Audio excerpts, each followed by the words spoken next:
I don't tip because society says I have to. All right, I'll tip if somebody really deserves it to, but this tipping automatically, it's for the birds. When I order coffee, I want it filled 6 times. Jesus Christ, these ladies aren't starving to death. They make minimum wage.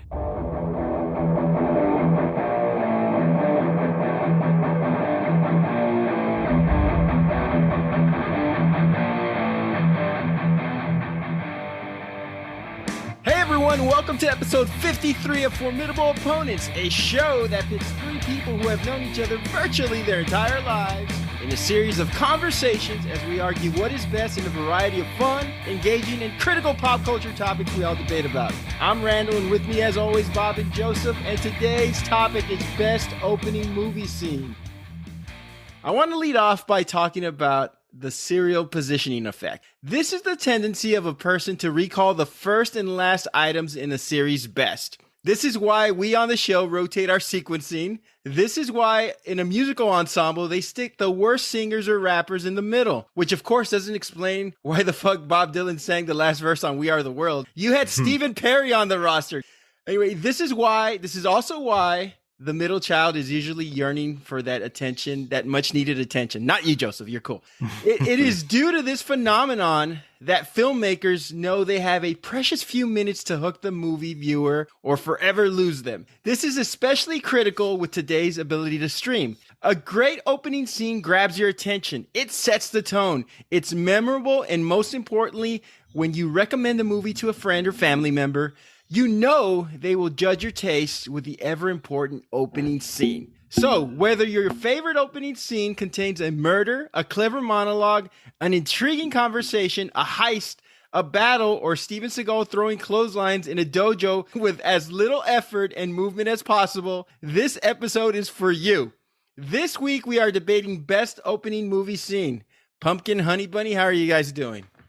You forgot to mention him eating a carrot while he's throwing clotheslines. What's up, Bob? What's up, guys? What's going on, everybody? Yeah, what's going on? I hope everybody had a good little time while we were away. I'm a little older. I'm a little wiser. Yeah, starting to get gray. Happy belated birthday. Starting to get gray hair in really weird places. So you meant your ears, right? Okay. You're just maturing. It's a part of growing up. So we were off, and just to let our listeners know, we've decided earlier this year that we would do 3 episodes on, 1 episode off, or 1 week off, I should say. So it just helps us to just maintain the freshness of the debate, the intrigue. Now I have the freshest cereal. So it just for whatever reason, we wanted to spend more time just getting away from it because we feel when we come back after a week off, we're sharper. And yes, we just, enjoy each other's company a little bit more. What do you guys say? So much so that I was actually prepared on time to record this because I was ready to go. I was so fresh. I usually check out on our weeks off. I don't respond to anything. I don't do anything. He just makes a pillow fort in his bedroom and he hides from everyone. So it's good to be back. I was ready to go. Back. And we got another 3 great episodes coming up these next 3 weeks. But this week we're talking about best opening movie scene. So guys, is the opening movie scene the most important part of the movie? I don't really think so. Not every great movie has a great opening scene, and I'm off the top of my head I probably can't think of one, but I'm sure if I fucking delved into it, or maybe you do, I'm sure there's a lot of great movies that we know of that didn't really have a great scene. If you have one, it's then perfect. If then great, it's no big, but I don't think it's that big of a deal. I really don't. Some movies can start off real slow. What can you think of a movie immediately, Joseph, that you saw that had a slow, maybe not very good opening scene, but the movie was pretty good? Because I couldn't think of too many. Trying to think of anything like recently. Well, I watched Big Trouble in Little China the other day, and it starts off kind of slow. They're interviewing Egg Shen in the room. He's being interviewed by somebody. Then it's Jack Burton, obviously, like getting to, I guess, the marketplace, and they're playing. Like, there's nothing really too exciting about it. You know what I mean? It's just kind of introducing characters. I think a lot of movies that don't have these exciting or over the top or great dialogue or action scenes to start the movie, a lot of times they're just kind of introducing the character, which is perfectly fine as well, before it actually gets into it. On the other hand, I think that an opening scene that's great or that's over the top or that's just captures your attention I think that goes a hell of a long way from to keeping the audience interested, especially nowadays with everybody with their damn 2 minute ADHD, whatever the hell they got. If they don't get them within the first 5 minutes, they're pretty much gone, or they're looking at their phone. So maybe in this day and age, it's probably a little more important than it was back in the 80s. But I love opening scenes that kind of capture your attention, that grab the audience and bring you in. Are we talking about like epic movies or like just movies that you liked? Movies in general. Just in general. Well, I mean, I really liked Teenage Mutant Ninja Turtles Part 2, and the opening is just some sidewalk city action happening about with everybody eating pizza. I mean, it's nothing spectacular. But I thought that was Taxi Cab Confessions. No. And you're right about attention spans, guys. The average human attention span is about 8 or 9 minutes. That means we have about 2 minutes to convince people not to turn off this fucking show. So it does. Hold on. What were you saying? I wasn't paying attention. Turn off the TV, gotcha. What are some of the attention-grabbing elements you look for in an opening movie scene? Oh, definitely explosions. I mean, if any action movie, any great action movie has to start with something that's, big time explosions, a chase scene, a car chase scene, James Bond, all the Bond movies seem to do a great job of doing that opening scene with a lot of action. Even Kindergarten Cop had an action scene at the beginning of, there you go, Joseph, Kindergarten Cop, the action movie. Had a great opening action scene. I think if it has some great dialogue or it makes you interested and you're like, oh shit, this is what this movie's about. If you have that kind of that oh shit moment, that holy crap moment within the first 5 minutes of the movie, I think you're in for a hell of a ride in a good show. I like what you said there, Bob. Me, I guess the other side of that, for me, character introduction always helps for me. Maybe a good intro song that's playing in the beginning. If I'm watching like a scary movie, they tend to try and get you. They tend to try and get you scared in the beginning. So I look for a good scene like that if I'm watching a scary movie. So me, I guess, like where you said, and this isn't me saying that fucking explosions or fast pace anything exactly in the beginning of the movie is a bad idea. I'm just saying, like, it kind of goes back to the first question. Like, I don't think every great movie needs to have a fucking fast paced explosion scene. I think character introduction is more important than explosion. I mean, that's my. But especially being a big Tarantino fan like you are, like we are, like character introduction is like the thing. That's a great example, and I think it's pretty awesome. Yeah. Not to say that there's like, again, I'm just saying, like, not to say that fucking explosions and make up your mind, Joseph. God damn it. Dude. We see it both sides. It's a great question, is what I'm saying. I was gonna mention this going through the research and stuff. I saw the opening scene for Terminator 2. And I remember seeing Terminator 2 back in the day at the movie theater with my Uncle George and my dad. And I remember seeing it at the time thinking, like, holy shit, this looks amazing. This is crazy. And I saw it the other day. I was like, this looks fake as shit. It looks terrible. It was cutting edge. But yeah, it was cutting edge at the time. I mean, it didn't show the liquid, T-1000 or anything like that. It just had the robots, shooting lasers and everything like that. But it didn't look... Watching it yesterday or this past weekend, it didn't look as cool as it did when I was a kid. Were you like me and were you like, hey, that's fucking Buttnick from Salute Your Shorts. What's he doing in T2, man? Okay, next question. Has there ever been a movie you had no plans to watch or knew nothing about that made you a fan after accidentally watching that opening scene? Yes. For me, it's Basic. It's a 2003 film starring John Travolta, Connie Nielsen, and Samuel L. Jackson. I don't know if you've ever heard of We found him like this. Yes, yes. Many lines from this movie we've quote. I had no intentions of. I had no intentions to. I had no plans to see this movie. The intentions were. I think we got. Did you go see it with me, Bob?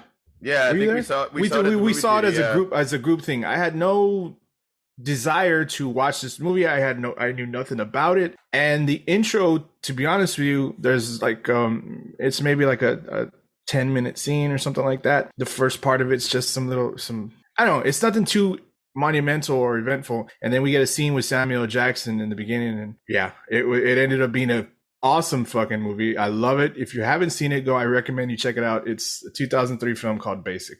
No intentions to see it, and I was so happy that I did. Yeah, I can agree with that one. That one was a cool little movie. It was The movie was for me was The Jacket. I think The Jacket, the opening scene to that one kind of caught me up. It was a really underrated movie with Adrian Brody as the main character, and he kind of goes back in time, and Keira Knightley's in it as well. And it's kind of a fucked up opening and scenario, and it's weird and it's interesting, and it kind of caught my attention. It became one of my favorite movies at that point in time. True. It's a really cool movie, really great movie. You ever seen that one, Ryan?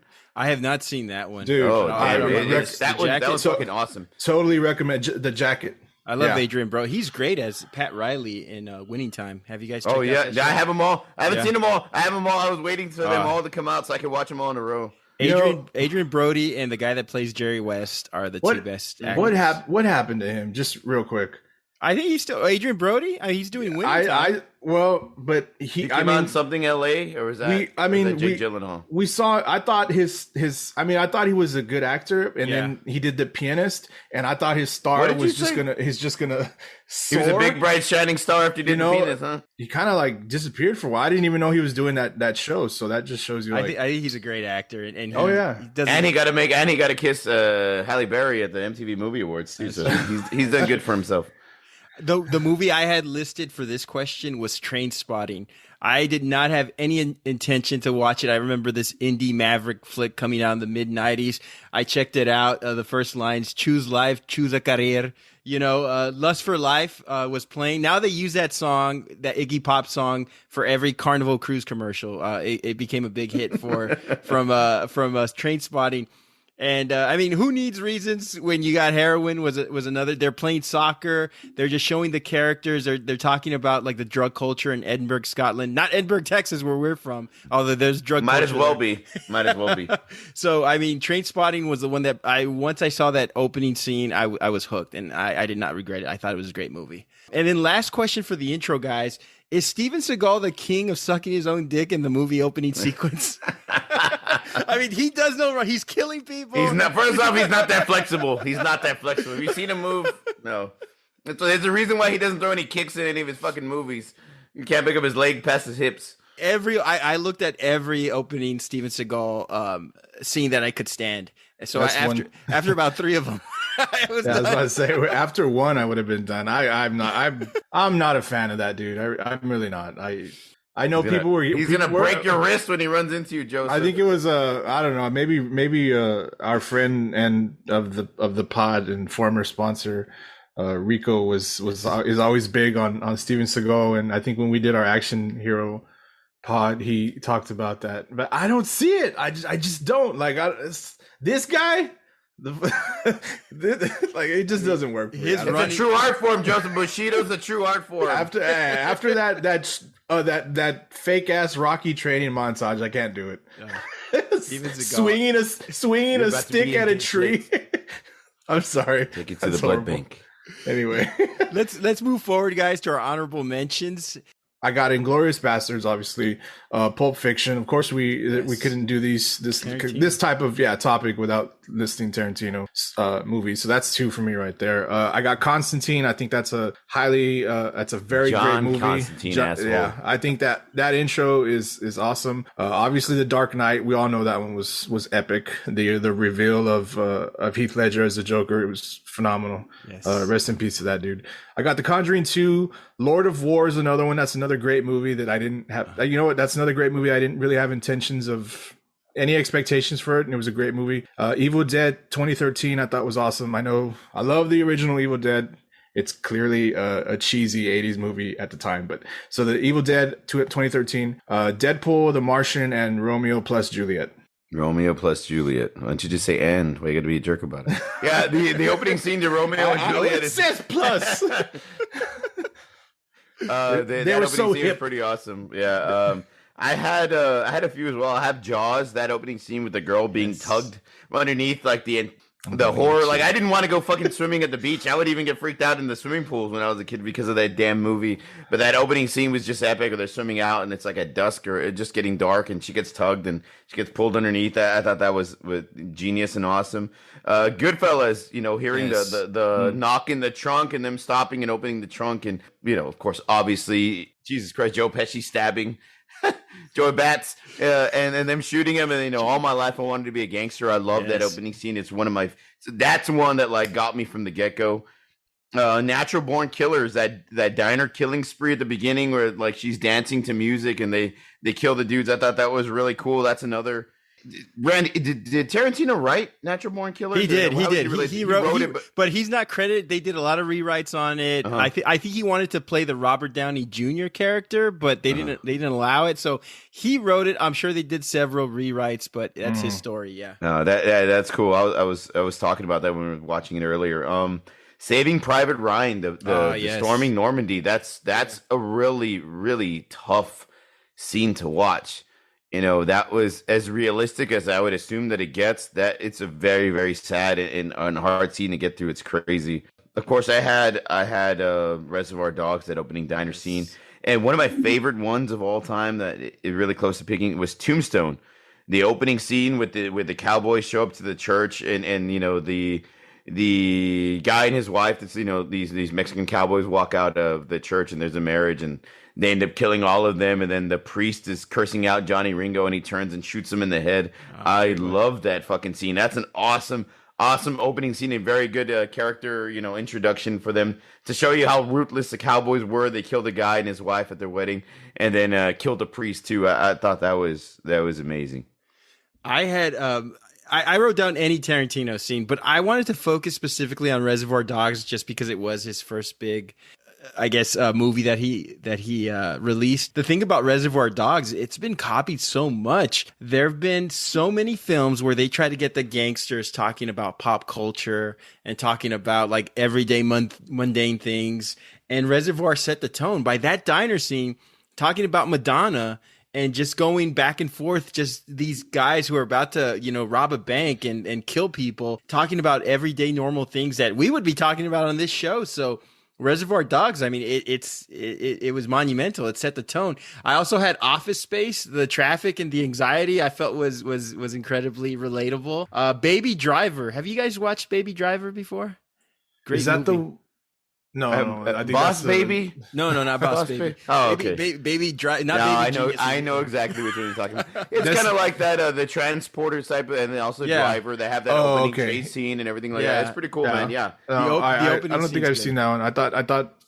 I was mixing it with the Stallone movie Driver. I think where he's like a Indy car driver or something like that.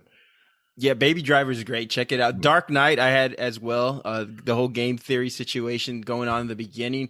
Boogie Nights, the music, the camera work, the long tracking shot, the feel. I'm foreshadowing my pick here, but I'm a sucker for intros, that show us the main characters of the movie and tell us about, something about them. And they had that song Best of My Love playing in the background. You're seeing everybody where they're at. I mean, it's just brilliant. The Boogie Nights. So it's not the best scene of the movie, but it's an amazing opening scene. The Warriors, the Coney Island Wonder Wheel. Man. Like I said, I'm a sucker for all the main characters in the intro. The gangs, synth pop new wave, the snippets of dialogue, dirty subway, and the acting is terrible.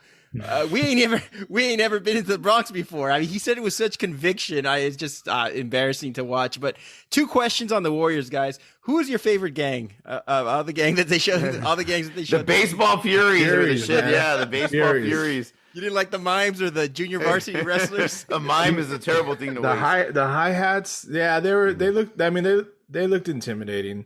Nobody looks intimidating on roller skates. I'm sorry, you're not fucking. No. Not them. The mimes were called the hi-hats or something. Yeah. And my question for that, my second question to you guys is, what do y'all know about Cyrus?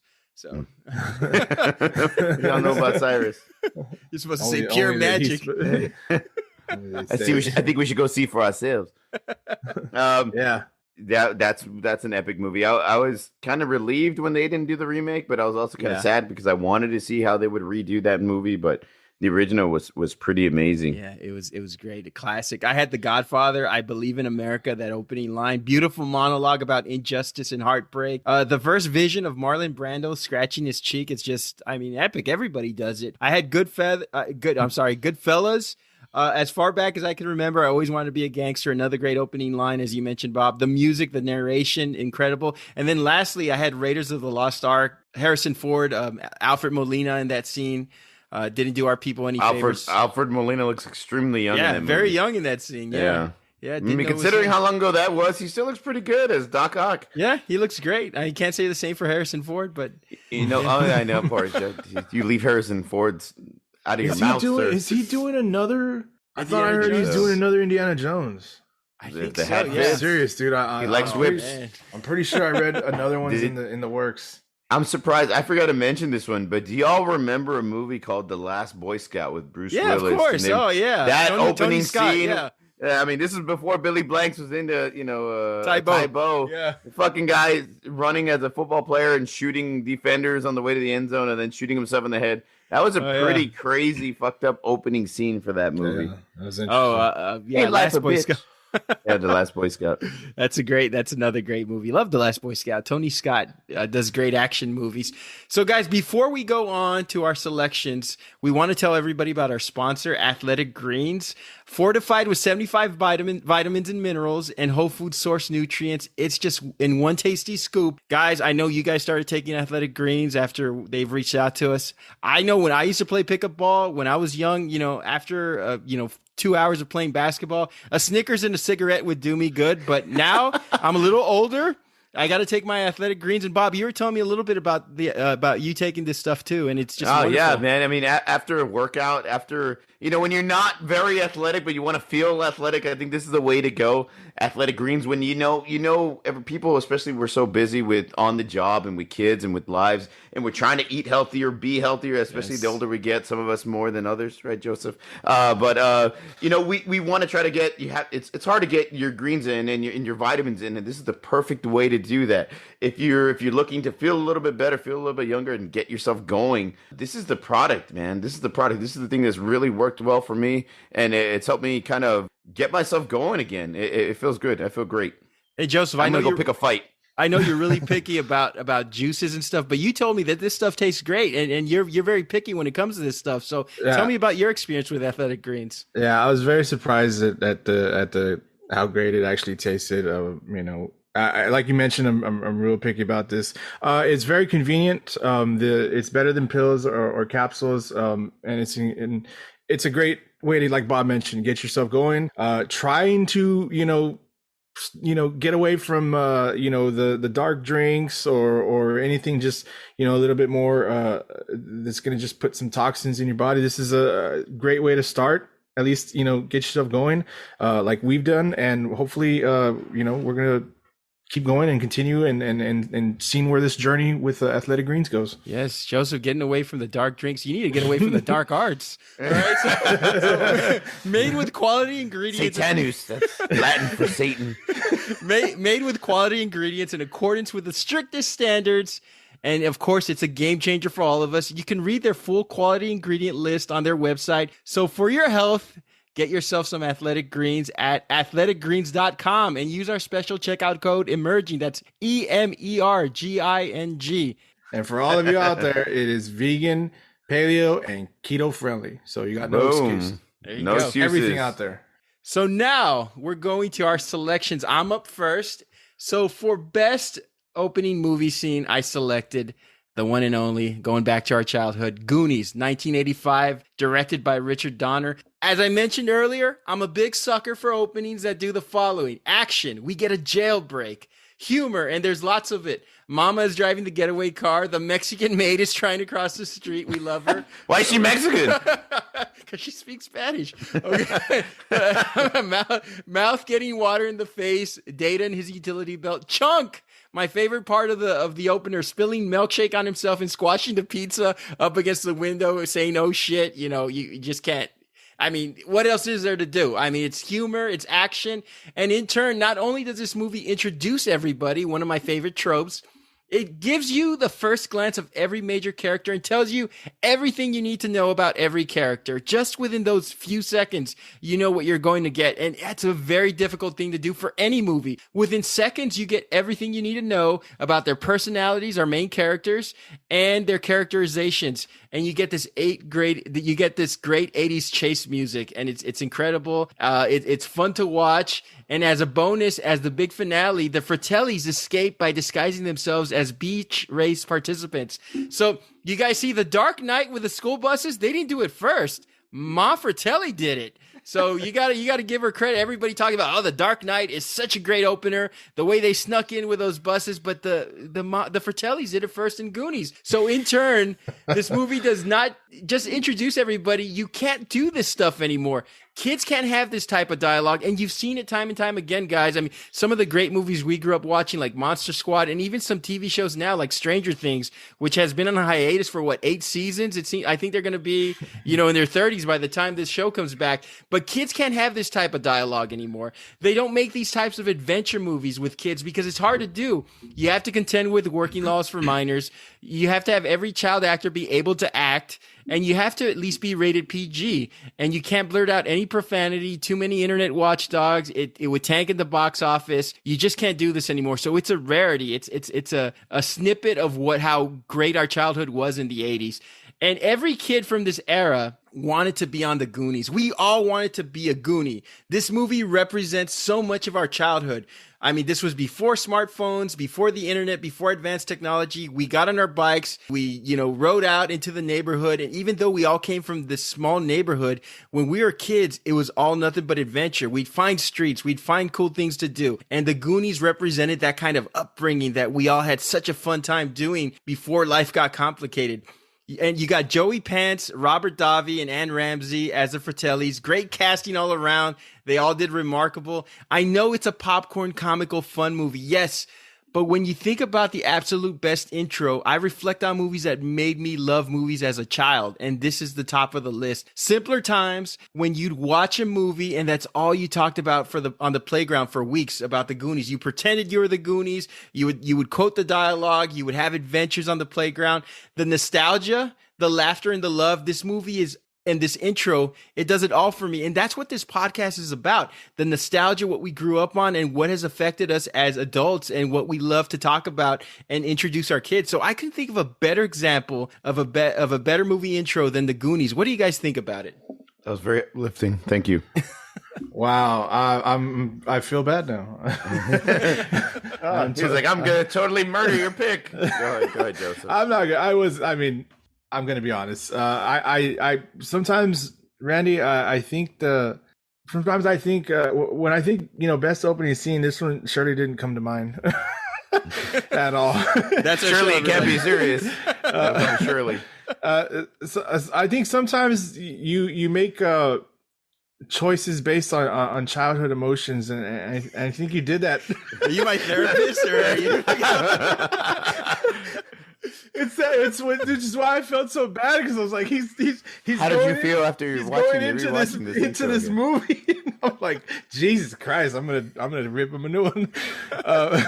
Look, for me, this, like I said, this scene didn't come to mind when I thought about like epic opening scenes for this topic.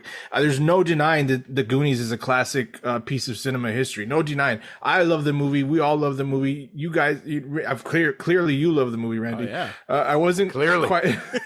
I wasn't quite sure where the opening scene ended, though, so I watched about like 10 minutes of the beginning to try to put this little rebuttal together. It's funny, like you mentioned, the great scenes with Chunk and what's his name, Gadget? I can't remember his name. Data. Have fun, Joseph. Hey, close enough. Close enough.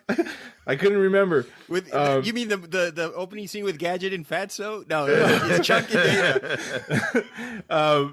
But yes, like you mentioned, those things. It's funny. It's got that comedic chase jailbreak scene that along the way, it, like you said, introduces us to the different characters in the movie. With them eventually meeting up at Mikey and Brandon's house, and that, to me, I was like, well, that's it. I mean, it got me. There's nothing like monumental about it. It's like it was very, very entertaining. It's funny, and it gave me a sense like, oh, this is gonna be a funny movie. This is gonna be a great movie to watch. Like you said, when we were younger, like this is what we were able to see. And as you mentioned, we can't do this. Probably couldn't do a movie like this now. Watching that as a kid, I knew I was gonna be entertained, and I was very excited.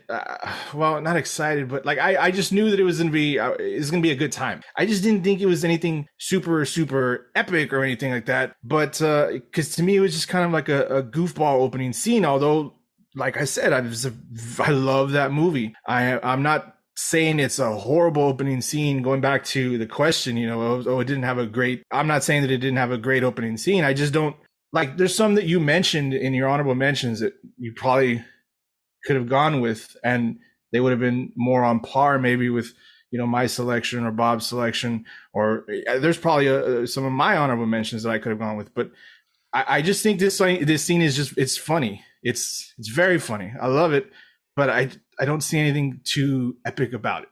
Sorry. You just ruined his childhood. I hope you're happy. You just ruined his fucking He's looking at me like he wants to kill me this whole time.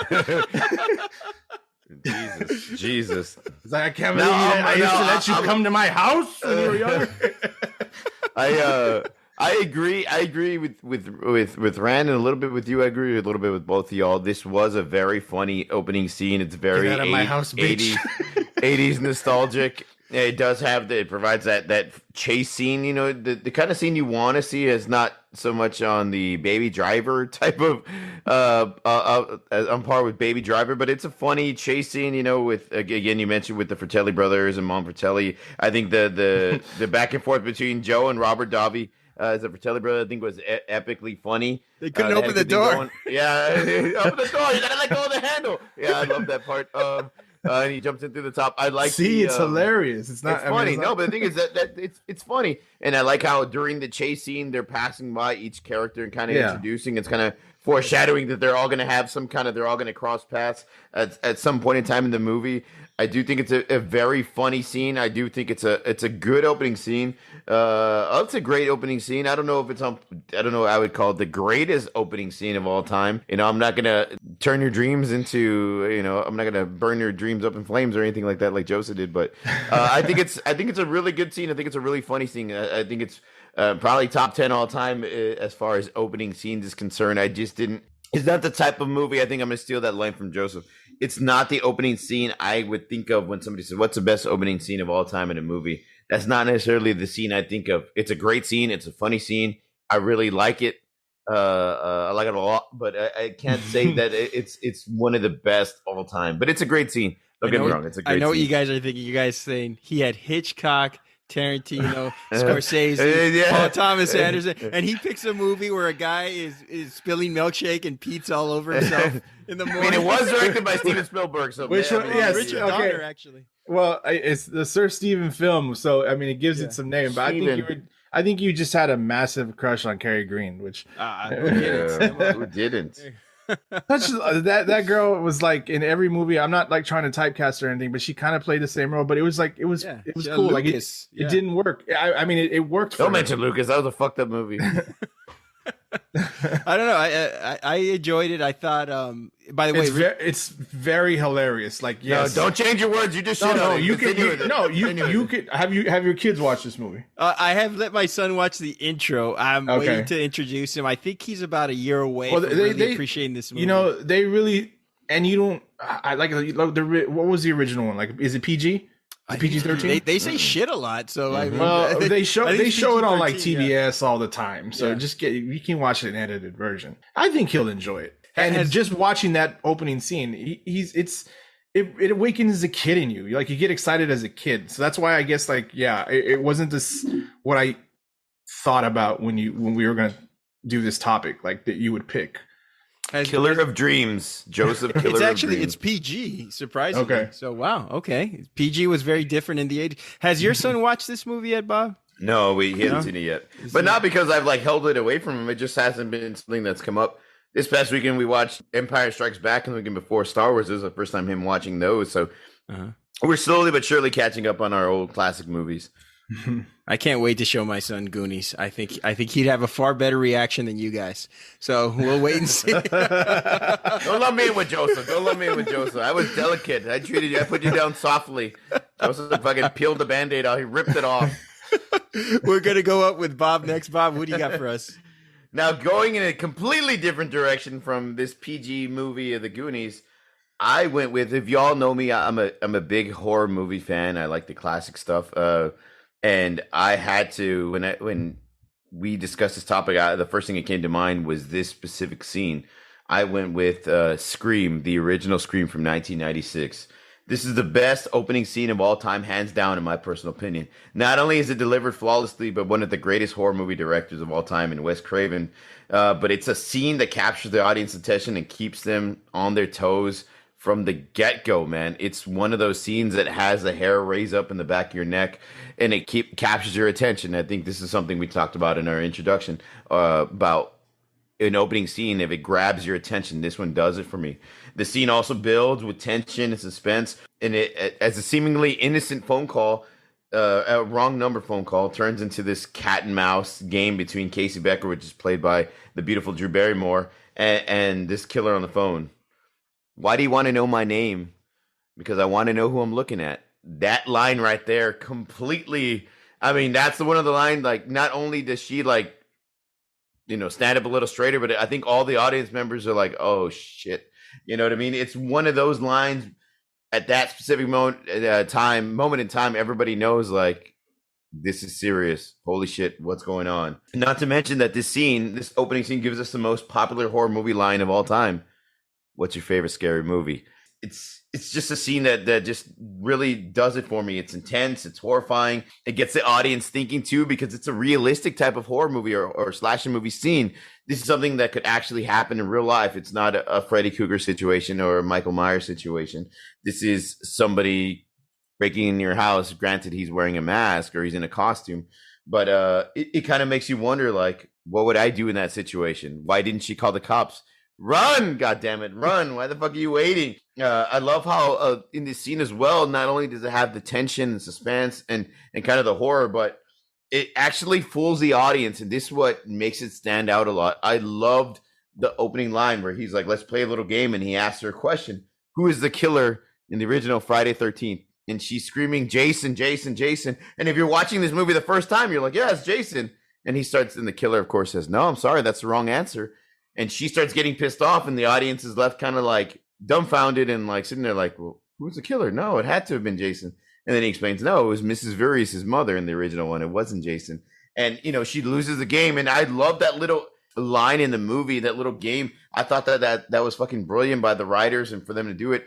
Not only do they have that great line, what's your favorite scary movie? And that line that kind of stops you in the tracks with I want to know who I'm looking at. They throw this line in there, a little horror movie trivia, which everybody who's watching this movie is like, oh, easy. It's Jason. But, and it turns out everybody was wrong. So I love that little touch in the scene. The scene also has a little bit of everything. It ends in a brutal death of Drew Barrymore, which leaves the audience again shocked and kind of like in awe, because this is Drew Barrymore. She's the biggest star in this movie. She's the biggest actress in this movie, and she gets killed off within the first 10 minutes in this crazy, dramatic chase scene, murder scene in her house, outside her front yard, getting stabbed and killed while her mother's walking in the front door, just steps away from her. And all the audience is like screaming, like, fucking yell, throw the phone, something, because the mom's right there to get the mother's attention, and she can't. To the house being on fire, to the mother and father walking out and seeing her hung from the tree. That's how the scene ends. I think it was just brilliantly done, and it let the audience in on like the game, that it's not just a regular slasher movie or a horror movie. Like, the killer's gonna fuck with you. He's gonna play with you. He's gonna play this game, and he's gonna stalk you, and he's gonna kill you, and he's not just gonna stab you and you're gonna fade out. You know what I mean? Or fall to the ground and bleed out. Like, they're gonna kill you in a brutal fashion. And I thought this was a really big game changer, and it completely brought back the slasher franchise, and even spawned another 5 or 6 movies from the Scream franchise. This specific scene was a reason why people loved the movie. It wasn't just everything. I know Neve Campbell was great, and the killers were great, and everything as went on. It was funny. It had a lot of great, but this specific scene, I think, really recreated or what's the word I'm looking for? Really pushed that genre back. The slasher genre was back, and in a big way, because of this specific scene. Revived. Thank you. Oh, the killer of dreams speaks. I'm gonna play. I'm gonna be your role for this one, and then Randy's gonna kill your dreams. Yeah, probably. No. Yeah, bro. Scream is a classic movie, and I think this was a good way to start this type of movie to, like you mentioned, bring back, revive the slasher franchise. We hadn't seen much of that in a while, but this movie is the one that ended up spawning. I believe this came out before I Know What You Did Last Summer, so we had. Yeah. So did I Know What You Did Last Summer make any sense? Don't no. Yeah, exactly. I mean, we're all Jennifer Love Hewitt fans, but that's another story. But this, like you said, this movie brought a lot of that back. We saw a lot of attempts to recreate what Scream did. I think it can be hit or miss sometimes if you got a slasher or a scare movie and you show the killer or demon or ghost, whatever it is, maybe in the first 5 minutes or so of the movie. But this one worked. You feel the suspense with this one, from to the mind games to the sadistic, playful manner of the killer on the phone. And Drew, like you mentioned, does an awesome job of playing the first victim. She's got terror in her eyes, the screaming on the phone, the tears. I mean, she was epic. She really was. She did a great job.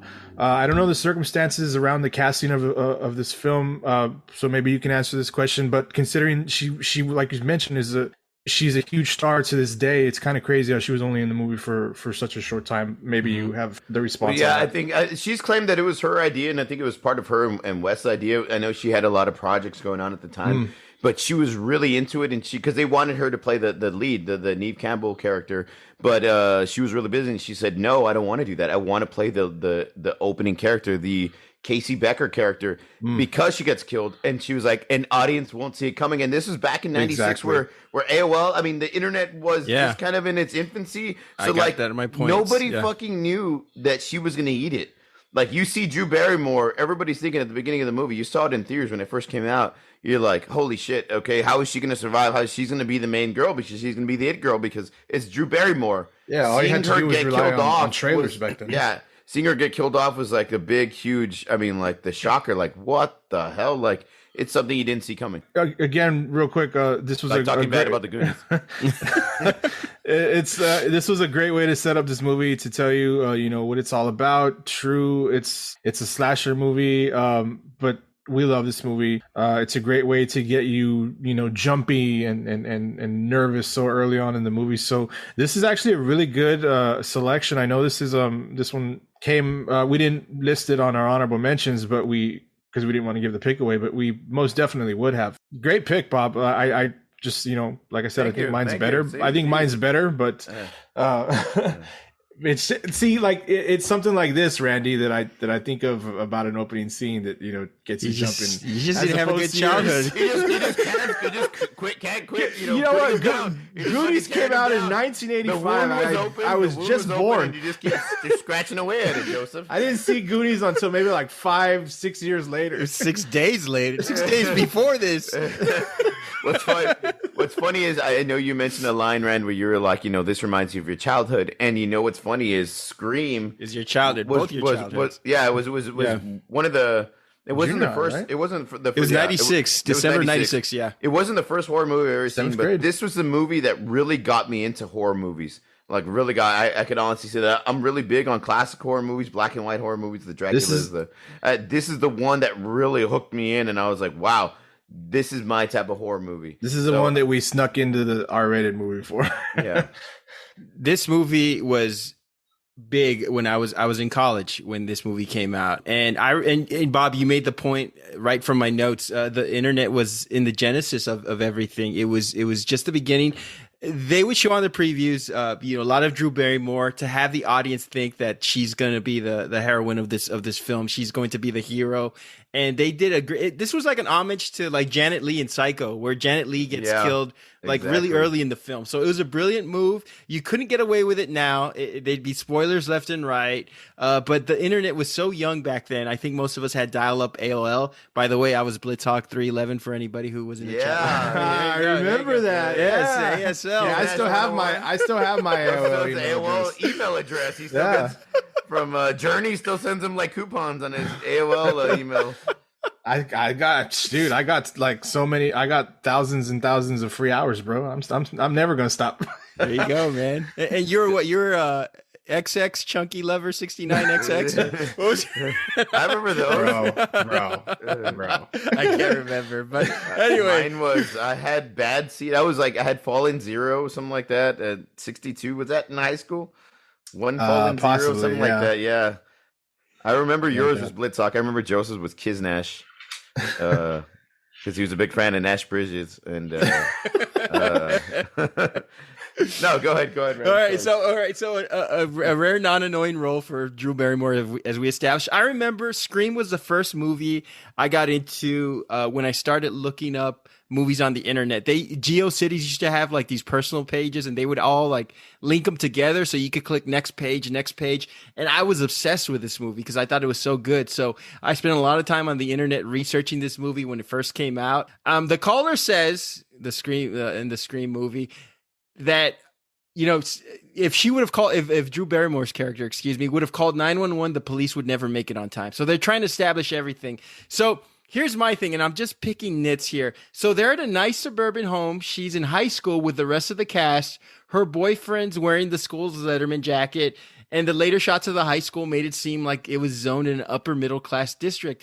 Does she not live within the zone school district? I'm not buying this. I can't call the police. No, they live in the country. Like even Sidney Prescott's house is surrounded by trees, kind of out there. Remember? I saw the cornfields, and I was like, okay, they're trying to cover it, but I just don't buy that. I refuse to suspend my belief as I do with pro wrestling. Okay, so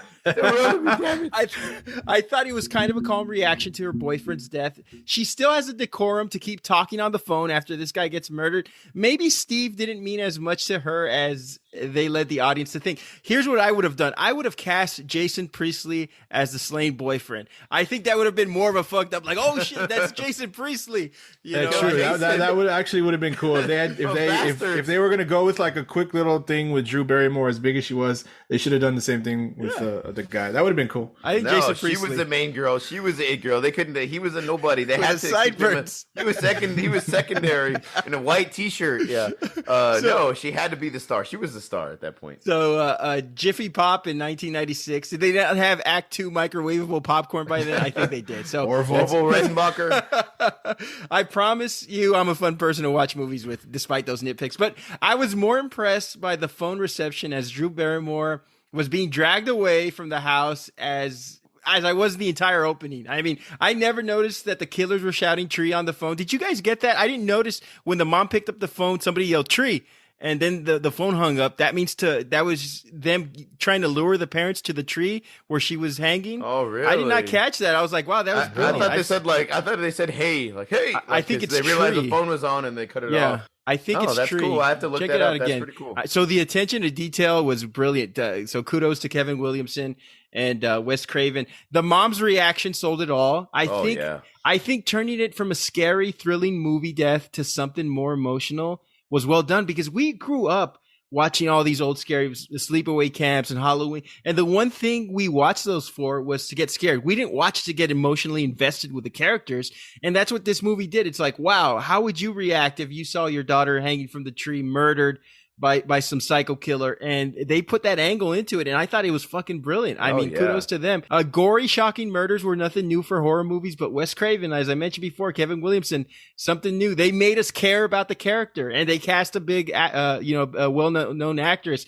I would have preferred Drew Barrymore in the lead role rather than Neve Campbell, who's acting sort of just. It's Neve. It's Neve. No, it's Neve. I'm no dumb. Okay. I mean, we're not getting into that debate already. I mean, Neve characters. Neve.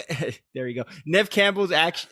Her tendencies is always to just look away and concentrate, like if she's trying to solve a hard math problem. That's about the extent of her acting. But none of the actors knew the man behind the voice. I thought that was great because they were having these intense conversations with them, and they didn't know who they were talking to. I thought it was a great opening movie, a great opening scene for a movie. I know I'm nitpicking at some of the things. I wish they would have changed a few things here and there, but I can't fault you for this pick. I think a lot of people, when they talk about greatest opening movie scene, they're going to mention Scream on every top 10 list. I will give you that. I was trying to, me being like a big horror fan, and I was trying to like find a horror movie opening that had a lot of the elements that Scream does. You know, the like you said, that you mentioned the emotional element, like feeling a connection towards the mother, the daughter, the main character, being surprised, being laughing, being surprised, being scared, being on your toes, being nervous. It kind of like goes through the whole roller coaster of emotions in that first, it's an 8 to 10 minute scene, man. And it's just it's so perfect. And I try to go through a lot of other horror movies that kind of gave you that.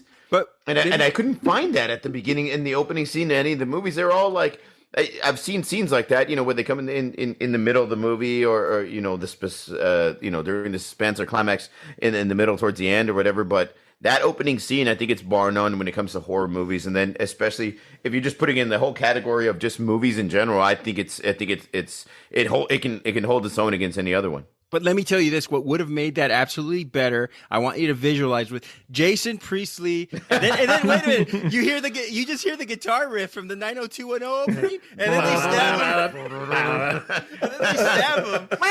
him.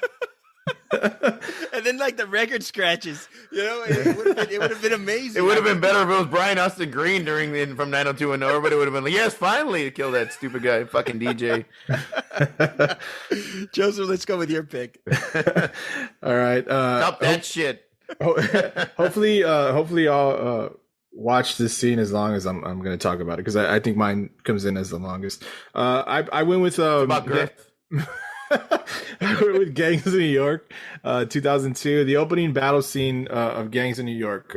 We start off with this eerie scratching sound, no picture, really just a black screen with a few quick credits flash on the screen, and then bang, close up of cold dark eyes, always look ice, serious eyes, and you know that this is and you see that it's the priest Valiant's character shaving with a razor blade, and quickly a young boy is then shown, and you're kind of not sure what's going to happen, because you see, Priest walking towards the boy with the razor blade in hand, after he, just purposely cut himself with said mentioned blade, and fears, but fears are then put to rest after he hands the blade to him, and lets the audience know that this is his son, and he tells him to never wipe the blood from the blade, and that someday he'll understand. In those 40 seconds right there, I'm already losing my mind, wondering what the hell's going on and who is this guy. It's got my attention.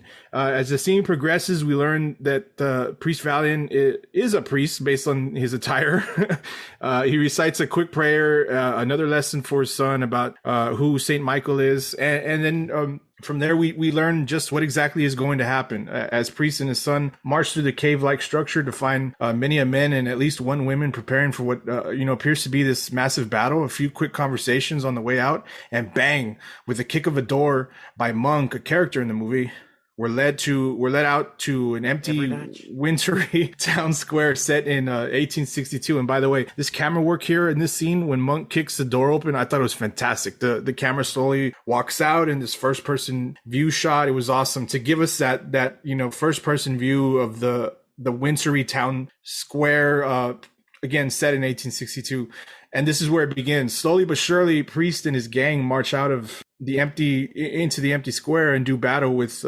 The introduction of William Bill the Butcher Cutting is epic. For one, is Daniel Day-Lewis, and what doesn't this guy do fucking awesome? The Butcher and his gang of natives are slowly revealed and soon march upon the middle of the empty square as well to do battle. We get a little back and forth 19th century shit talking between Bill and the priest, and soon it's on. Prepare to receive the true Lord, and we're off. We get a bloody violent. That's your Irish accent. Hey, calm down. I thought it was pretty good. Yeah, you also said that about what's his name, dancing, Mick Jagger.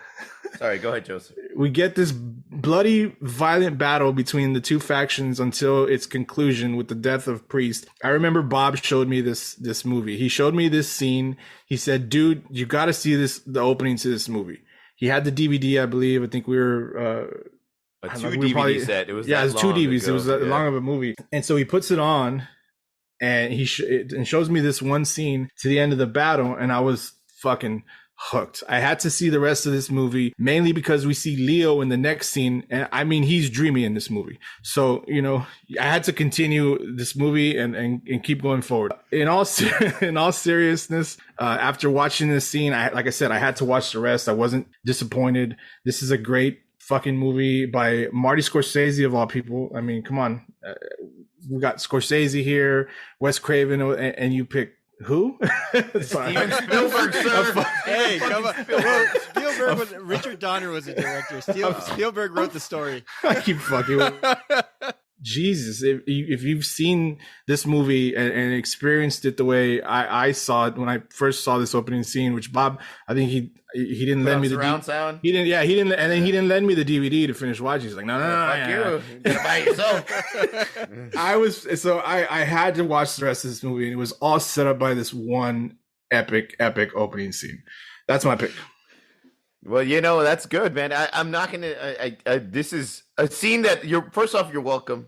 Second off, you're welcome. Yeah, I introduced you to this movie and the scene. I got to give a shout out to Ken because Ken, he actually introduced me to this movie, and it was this scene that got me hooked as well. I love the opening battle scene between the natives and these street gangs, the immigrant street gangs, the Dead Rabbits and the priest, and I love how it was a battle like with like knives and axes and swords and it was an epic fight scene, man, out in the the four corners and right in the middle of the street in New York. And I thought it was an epic opening to a scene, something that this is another movie that I probably never would have watched if it wasn't for the opening scene to the movie. And it really did hook me in. I love the back and forth. I thought the weird girl with like the long claws and cutting off ears was kind of weird. Crazy girl. Hellcat, yeah. I mean, that was a little bit over the top, but I'd like the fight scenes and everything like that. You do feel something for the character or the son Leo's younger self when his father dies, and that one guy Monk goes and gets his fee for fighting for every new natch. I like the scene. It's an epic battle scene. There's a lot of really epic battle scenes to start off movies, and I think that this one's runs right up there with them.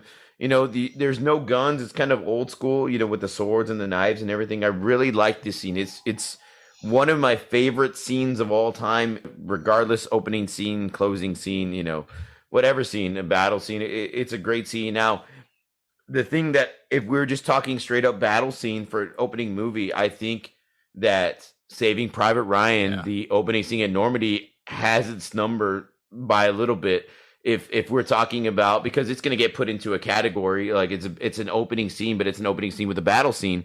And I think if you're comparing it to Saving Private Ryan's, the storming of the beaches of Normandy, I don't think it holds up to it. It's pretty close to it, but I don't think it holds up to it. So I think that might kind of hold it back, because we're talking about opening scenes, and I don't want to do a subcategory, but it's going to get characterized in that way. So if there's anything that holds it back, it's not the best battle scene.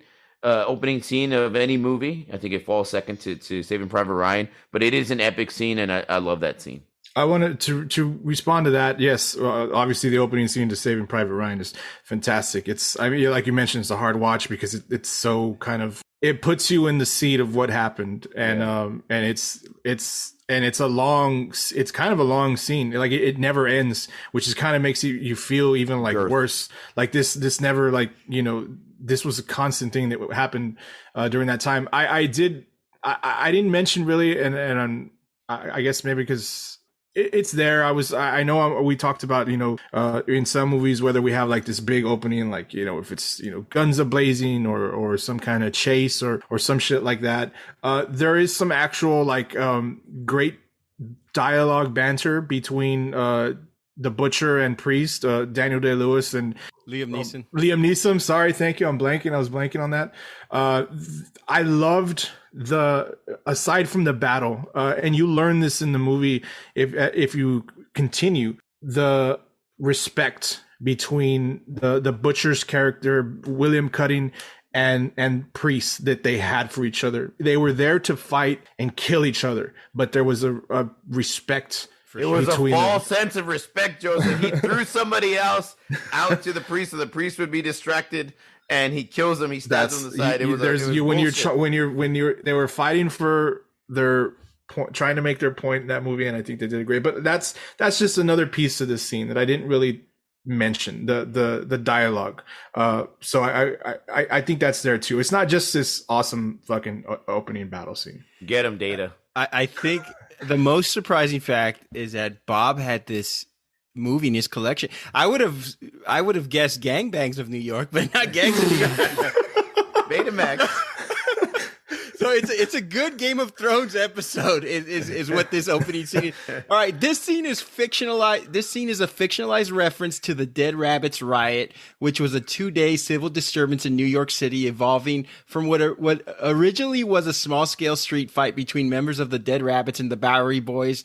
And it turned out to a citywide gang war back in New York. The Bowery Boys were anti-Catholic and anti-Irish, as you saw in this movie that was loosely based on them. Hence the inspiration of the scene where Bill the Butcher murders an Irish Catholic priest Valen, played by Liam Neeson. If only Bill the Butcher was born 100 years later to do the same to Bono. That's what I'm just saying. So, the starving children.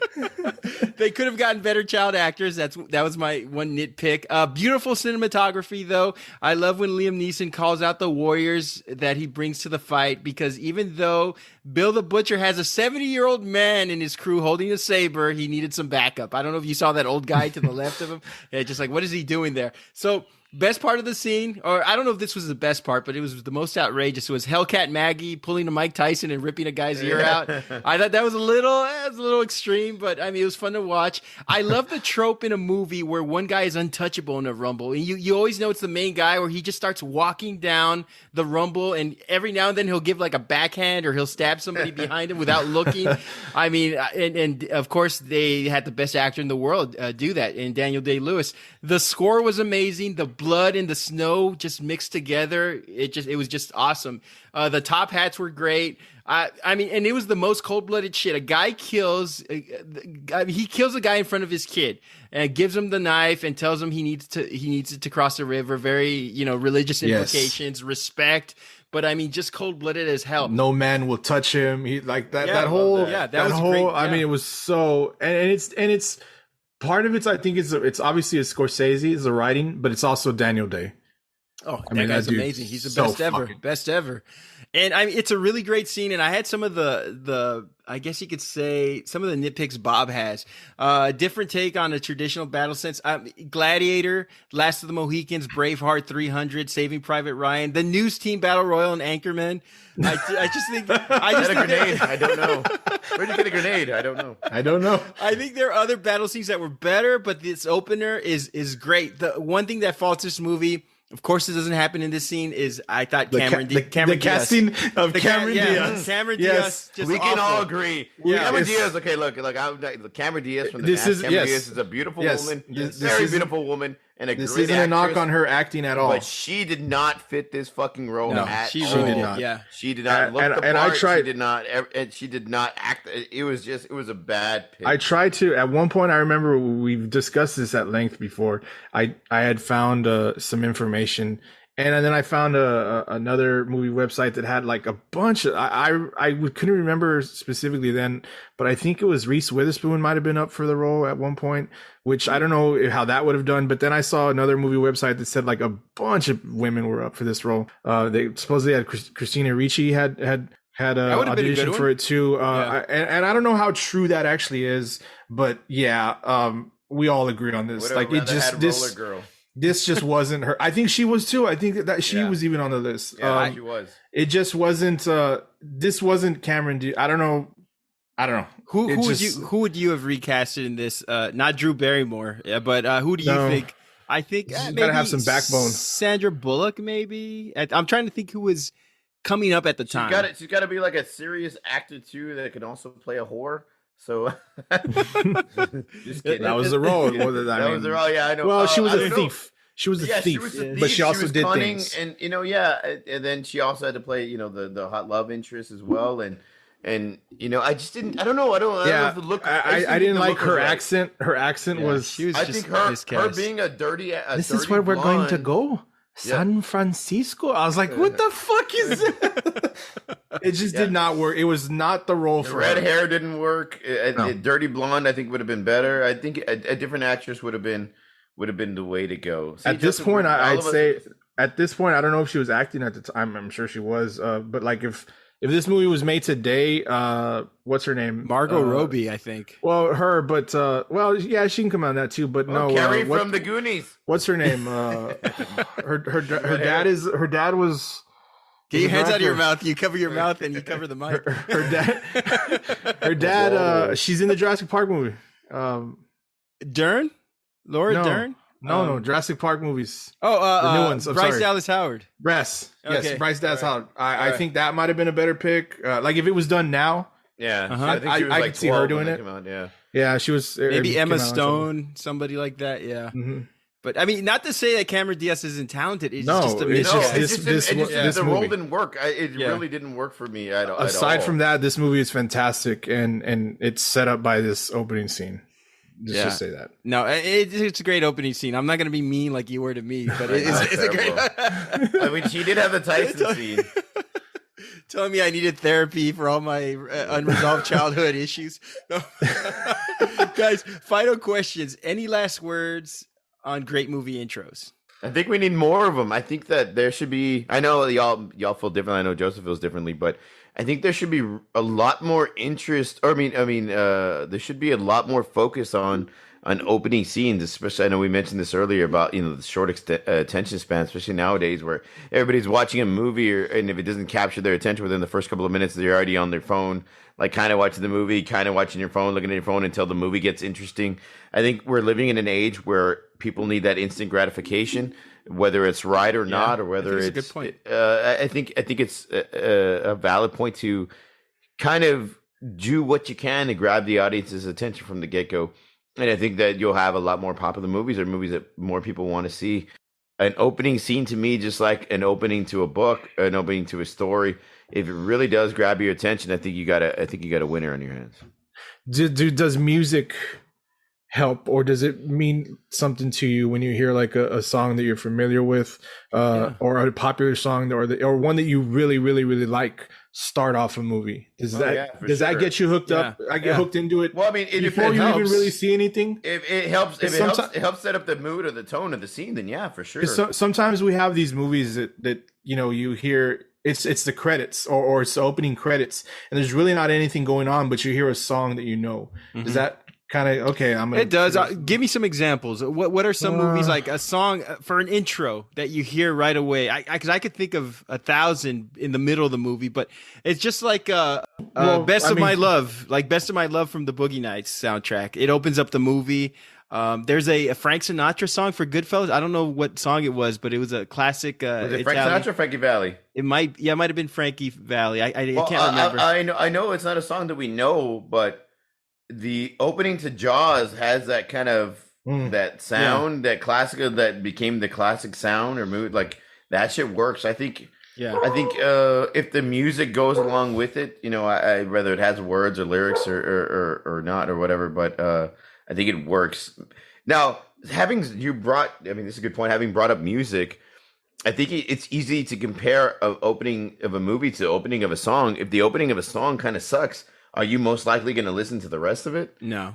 Probably not. No. Probably not. I think it's the same way with movies nowadays. I think unless somebody's really vouched for the movie and like, no, you got to wait, it gets really into it, you just got to give it some time, introduces, then okay. But other than that, I think if it doesn't get the audience attention from the get-go, you're going to change the channel.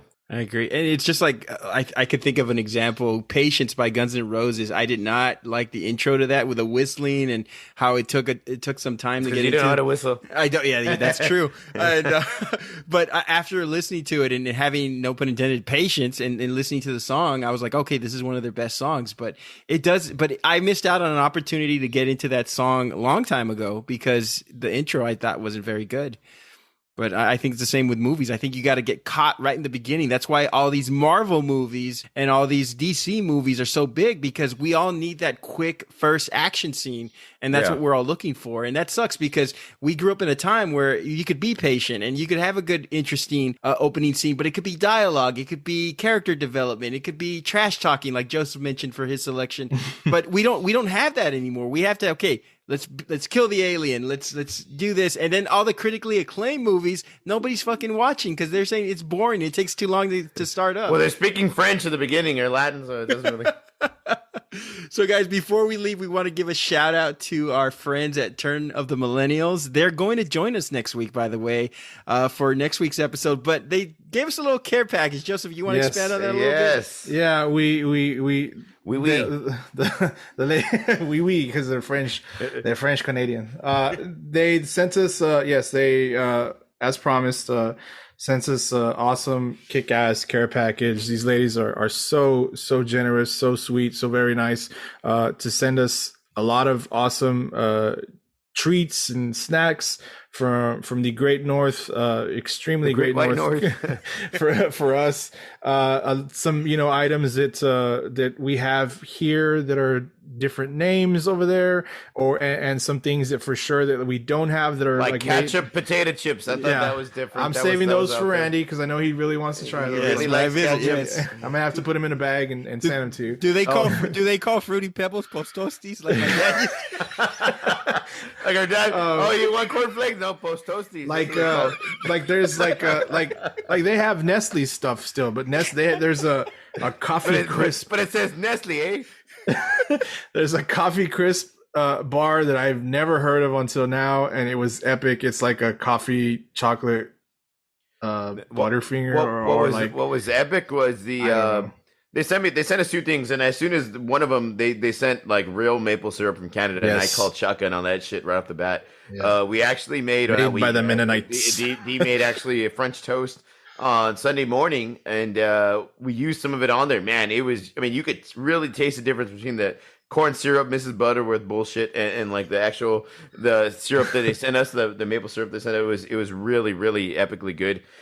And also they sent us, I was telling Rand, I was mentioning this before, they sent us these maple cookies. They're in the shape of maple leaves. Y'all remember when you were kids, they had the Oreos, but if you were like poor like us, we got the really cheap chocolate Oreos, the one that tasted kind of burnt and kind of gross. They came in a clear plastic package. Well, you can get the fake Oreos, or you can get the vanilla ones where they're like the vanilla wafer color, vanilla color, and they had like the white cream filling and just like the Oreo, but a vanilla version of it. So they sent us these. They're maple leaf looking things, and they're actually the shape of a maple leaf, and they have the cream filling, so it's like a maple leaf vanilla Oreo looking thing that were epic. And like I was passing them out. Joseph was with me on Saturday passing them out. Kids had some, wife had some, and I was like, oh yeah, I want to try one of these, but I'm trying to eat better and do better, athletic greens and all that good stuff. Yeah. And we drank and we were having beers, and we came in at midnight or whatever. And I was like, you know what, I'm gonna have one of these, and one turned into like 5, and I was like, what the fuck is wrong with me? They're so damn good.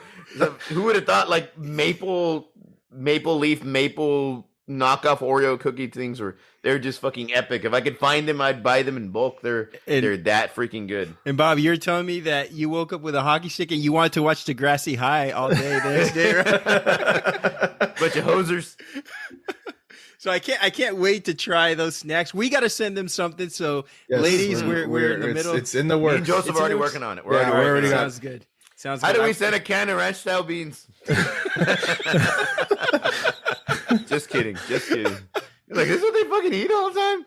So I can't wait to dig into those ketchup potato chips. So save those for me during my next visit. They had an all seasoning Ruffles, seasoning Ruffles chips that look really good. Did you steal those fuckers? Did I? No, you have them, I believe. And then I don't know what they call. You kept the Canadian Butterfingers, though, right? Yes, they were called.